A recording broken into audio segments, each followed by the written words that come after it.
আসসালামু আলাইকুম। আশা করি আপনারা সবাই ভালো আছেন। আমিও ভালো আছি আপনাদের দোয়া এবং ভালোবাসায়। আমরা চলে এসেছি আজকে মরুভূমিতে। এখানে শুধু বাতাস আর বাতাস। সাথে আছে আমার টাঙ্গাইলের এক ভাই, আলী ভাই। আমরা এসেছি আজকে মরুভূমিতে। তো মরুভূমি আশেপাশে যেদিকেই চোখ যায় সেদিকেই শুধু পাহাড় আর মরুভূমি, মরুভূমি আর মরুভূমি। কোনো কিছুই মানুষজনের কোনো দেখা নাই। আমরা মরুভূমিতে আসছি, আমাদের কোম্পানি মরুভূমিতে নিয়ে আসছে।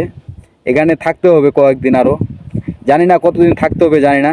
তবে সবাই আপনারা আমাদের জন্য দোয়া করবেন, আমাদের জন্য একটা ভালো একটা ব্যবস্থা হয়, ভালো একটা জায়গায় যেন যাইতে পারি।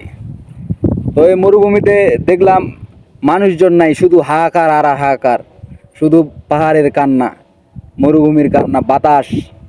কি দেখবো আর, সব কিছুই এলোমেলো।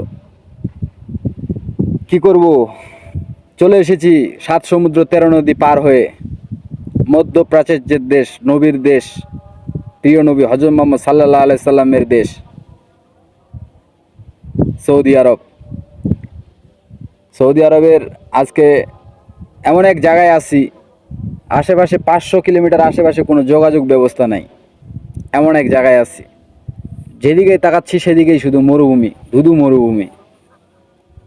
তো আপনারা যারা নতুন সৌদি আরবে আসতেছেন তাদের উদ্দেশ্যে একটা কথাই বলি, আপনারা যেভাবে আসবেন না কেন, যে মাধ্যমে আসবেন না কেন, অবশ্যই আপনারা কোম্পানির কাগজ আদি দেখে শুনে সিল স্বাক্ষর করে অনলাইনে ভালোভাবে দেখে তারপরে আপনারা সৌদি আরবে আসবেন। এর আগে কখনোই দালালের মিথ্যে কথায় টাকা লেনদেন কখনো করবেন না, অথবা কোনো এজেন্সির সাথে টাকা লেনদেন করবেন না। বুঝে শুনে তারপরে আসবেন, দেখে শুনে তারপরে আসবেন। সৌদি আরবে যখন আসবেন তখন মনে করবেন যে আমার ভাই আছে, আমার চাচা আছে, আমার খালাতো ভাই আছে, আমার মামু আছে। এগুলার হিসাব নিকাশ করে কখনোই সৌদি আরবে আসবেন না, অথবা মধ্যপ্রাচ্যের দেশে কখনোই আসবেন না। আসলে বিদেশের মাটিতে কেউ কারো নয়। এখানে আপনি নিজেই আপনাকে কাজ খুঁজতে হবে, নিজেই আপনাকে চাকরি খুঁজতে হবে, নিজেই সব কিছু করতে হবে। অতএব মামা খালু ভাই ব্রাদারের আশায় কখনো সৌদি আরবে আসবেন না, অথবা মধ্যপ্রাচ্যের যে দেশে কখনো আসবেন না। বর্তমান বাইরের দেশগুলাতে খুব খারাপ অবস্থা, দালালে ভরপুর। দালাল নষ্ট করে দিছে দেশের বাইরের অবস্থানগুলা খুব খারাপ করে দিছে। মানুষ এখন আর ওই আগের দিনের মতো সুন্দরভাবে জীবনযাপন করতে পারে না। এখন দালালের প্রচারণায় হাজার হাজার যুবকের জীবন ধ্বংস হয়ে যাচ্ছে। অতএব আপনারা যারা নতুন আসতেছেন তারা অবশ্যই ভেবেচিন্তে তারপরে আসবেন, কোনো মিথ্যে প্রচারণায় পড়বেন না, অবশ্যই ভেবেচিন্তে আসবেন।